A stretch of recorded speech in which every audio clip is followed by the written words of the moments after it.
For most of post-war history, Russia has been Europe's largest oil and gas supplier. After Russia's invasion of Ukraine, however, Europe significantly reduced its dependence on Russian energy, and by 2024, Russian pipeline gas accounted for just 18% of the EU's total imports, down from 74% in 2000. However, in the past few days, we've seen a flurry of reports that both the Trump administration and some parts of Europe are considering turning the taps back on as part of a deal in Ukraine. So in this video, we're going to take a look at the reasons why Europe may and may not restart Russian gas imports, and how a lot of this hinges on Trump's future energy policy.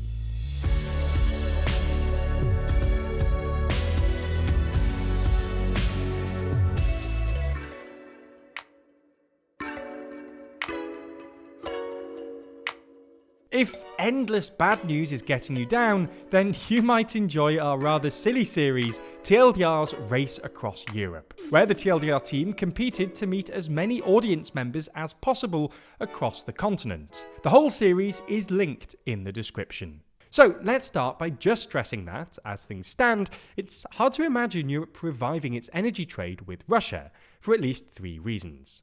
First, and most obviously, most of Europe still considers Russia to be a threat, and going back to Russian gas would undermine Europe's energy security and give the Kremlin more leverage over Europe, because they could always threaten to cut off gas supplies and trigger an energy crisis. Second, Europe has already worked to diversify its energy and has committed to phasing out Russian energy by 2027. Thanks to an increase in energy efficiency and renewable energy, the general trend in Europe is that, whilst demand for gas is quite high at the moment, European demand for natural gas is expected to decline by 2030, and the EU now has enough other sources to survive until then. And third, the EU will probably have another source of gas in the near future, because Trump wants to increase American LNG imports to Europe. One of the big reasons that Europe ended up relying so heavily on Russian energy in the 20th century was that, well, there weren't many other options available.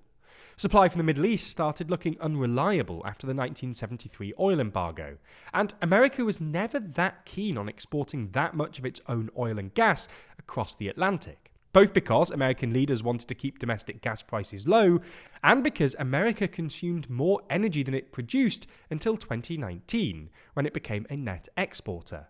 But this dynamic is changing. Trump has made it clear he wants Europe to buy more American LNG and oil, or face tariffs.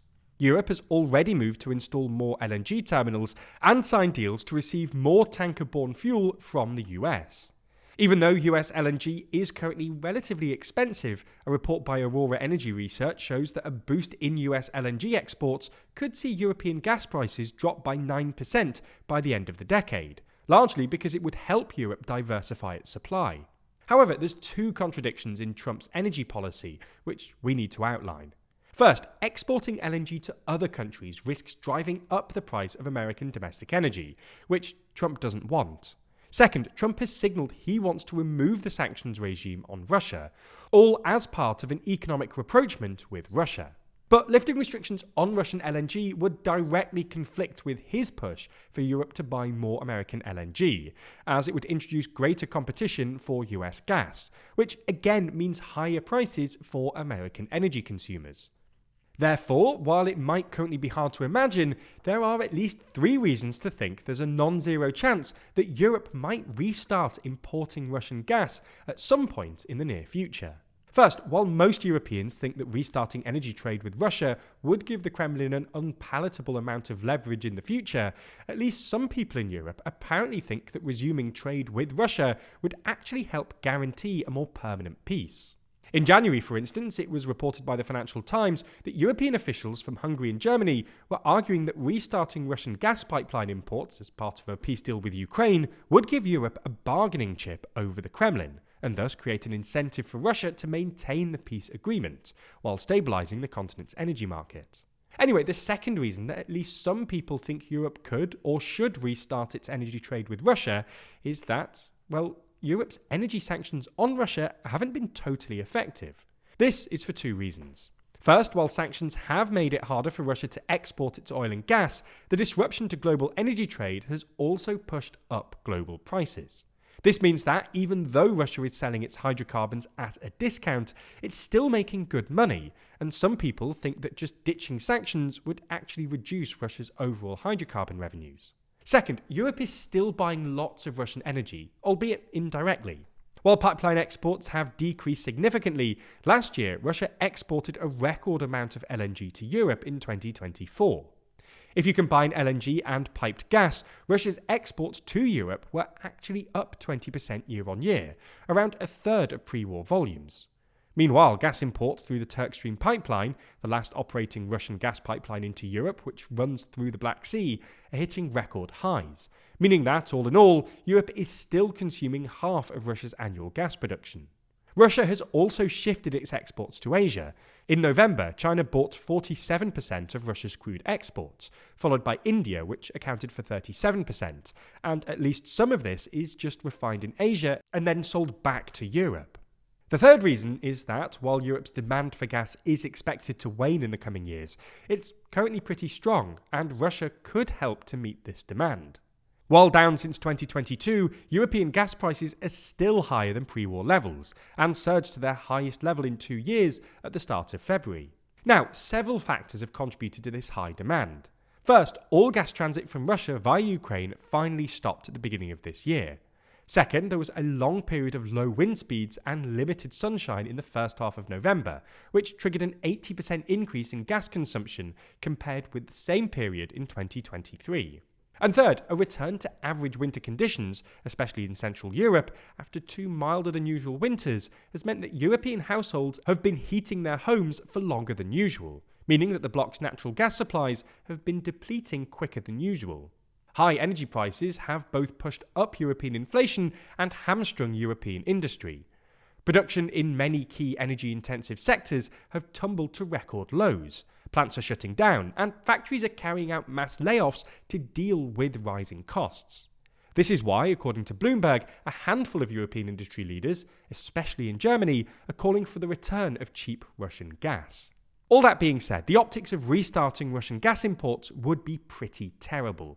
What's more, restarting flows isn't as simple as turning a tap on and off.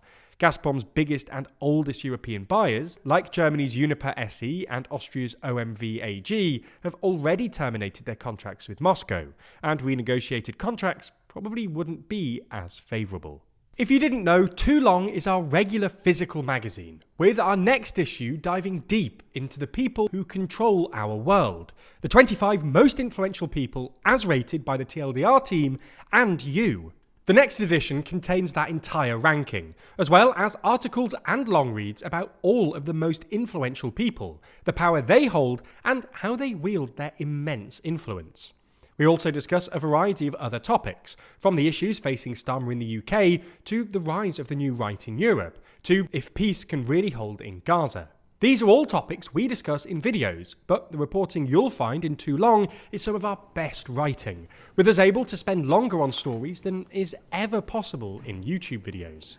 If you're interested in checking it out and supporting the channel, then you can pre-order a copy right now at toolong.news. There you'll find 2 versions of the magazine, the standard and the premium editions. Buying the premium edition not only gets you the magazine, but it also gets you out 2 hours of exclusive content where the team debate and discuss their top 25 ranking, and also react to the audience's vote for the very first time. We could potentially have a monumental jump on our hands. Yeah. Hands up for leapfrogging into 6th. The most powerful European country, the second biggest economy, the nuclear power that is... The nuclear power! Yeah. You'll also get regular access to our behind-the-scenes podcast, The Bullpen, and get your name printed in the thank you section of the magazine. Whichever edition you want, head over to toolong.news to find out more. And if you subscribe to the magazine and use code SUBSCRIBENOW, you'll be able to get a copy for as low as £4.99.